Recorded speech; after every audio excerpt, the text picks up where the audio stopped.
बड़े बड़े धार्मिक आयोजनों में लोग गांजा पीते हैं, उसे भगवान का प्रसाद और बूटी कह करके पीते हैं। तो भगवान का प्रसाद और बूटी है तो अवैध क्यों है भाई? ये दोहरी नीति क्यों? अगर वो भगवान का प्रसाद है, भगवान की बूटी है, तो उसको कानून में मान्यता दो। कानून में अवैध और पीने के लिए छूट, भकाभक।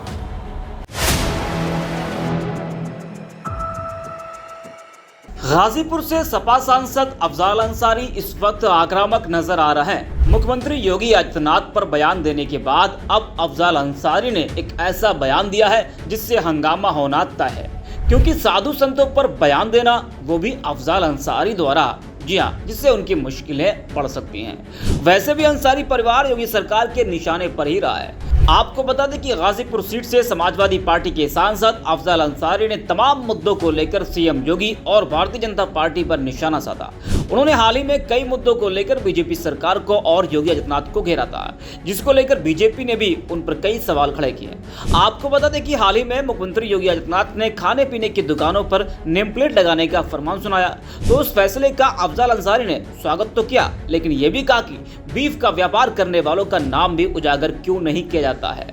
बीफ का व्यापार करने वालों में अधिकतर गुजरात के हैं। जनहित के मुद्दे पर कोई नहीं बोल रहा है। वहीं उन्होंने एक जो सबसे बड़ा बयान दिया है कि गांजा की पैरवी करते हुए कहा कि कुंभ से लेकर राजधानी लखनऊ में भी बड़े बड़े लोग पीते हैं, गांजा को भी भांग की तरह लाइसेंस युक्त कर देना चाहिए। अफजाल अंसारी ने कहा कि कानून का इतना बड़ा माहौल क्यों उड़ाते हो, लाखों करोड़ों लोग खुलेआम गांजा पीते हैं। उन्होंने कहा कि धार्मिक आयोजनों में गांजा खुलेआम पिया जाता है।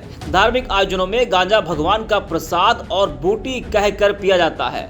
अफजाल अंसारी ने सवाल उठाते हुए कहा कि जब भगवान का प्रसाद और बूटी है तो अवैध क्यों है। वहीं उन्होंने एनकाउंटर पर भी बयान दिया है। अफजाल अंसारी यही नहीं रुके, उन्होंने तिरुपति बालाजी के प्रसाद में प्रयुक्त मिलावटी घी विवाद पर बयान दिया। उन्होंने कहा कि गुजरात की कंपनी को बालाजी के मंदिर के प्रसाद का ठेका पहुंच जाए, सिर्फ इसलिए ये सब है, कोई घी मिलावटी नहीं है, मैंने खुद खाया है। जरा सुनिए आप भी कि अफजाल अंसारी ने क्या कुछ कहा है। हम आपसे पूछ सकते हैं, आप बताइए, ये गांजा को हम कहते हैं कि आप कानून का दर्जा देके इसे वैध कर दो, लेकिन कानून का इतना बड़ा माखोल क्यों उड़ाते हो? लाखों करोड़ों की संख्या में गांजा पीने वाले लोग खुलेआम गांजा पीते हैं, पूरी महफिल लगा के गांजा पीते हैं। बड़े बड़े धार्मिक आयोजनों में लोग गांजा पीते हैं, उसे भगवान का प्रसाद और बूटी कह करके पीते हैं। तो भगवान का प्रसाद और बूटी है तो अवैध क्यों है भाई? ये दोहरी नीति क्यों? अगर वो भगवान का प्रसाद है, भगवान की बूटी है, तो उसको कानून में मान्यता दो। कानून में अवैध और पीने के लिए छूट, भकाभक। तो इसको माना जाए कि आप गांजा के लिए कह रहे हैं? हम कह रहे हैं, लुका के क्यों पी रहे हैं? इसको मान्यता, ये देश प्रदेश की राजधानी में भकाभक एक एक बित्ता लवर निकल जा रही है।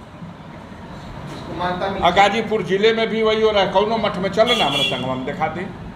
हम कह रहे हैं कि अगर भगवान शंकर की वो बूटी और प्रसाद है, भांग को क्या समाज में किस तरह से तोड़ मरोड़ करके प्रस्तुत किया जाता है। भांग साहब एकदम, ये तो प्रसाद बा। अब भांग का लाइसेंस मिलेगा, लेकिन गांजा को तो लाइसेंस भी नहीं है। ये ऐसी अवैध चीज़ है। लाखों करोड़ों, अभी कुंभ लगने जा रहा ना, एक आध मालगाड़ी भी अगर चली जाएगी गांजा की तो ख़त्म हो जाएगी, वो भी ख़त्म हो जाएगी। कानून बनाइए तो उसका सम्मान कीजिए उस रास्ते से, और या तो उसको छूट प्रदान करिए। हमारी मांग है कि बहुत सारे साधु संत महात्मा और बहुत सारे समाज के लोग गांजा बड़ा शौक से पीते हैं और कहते हैं साहब इसको पीने से भूख भी लगती है, स्वास्थ्य के लिए भी ठीक है। तो इसको हमारी मांग लगा के आप न्यूज़ चला दीजिए कि मेरी ये मांग है कि इसको कानून का दर्जा दे दो भैया।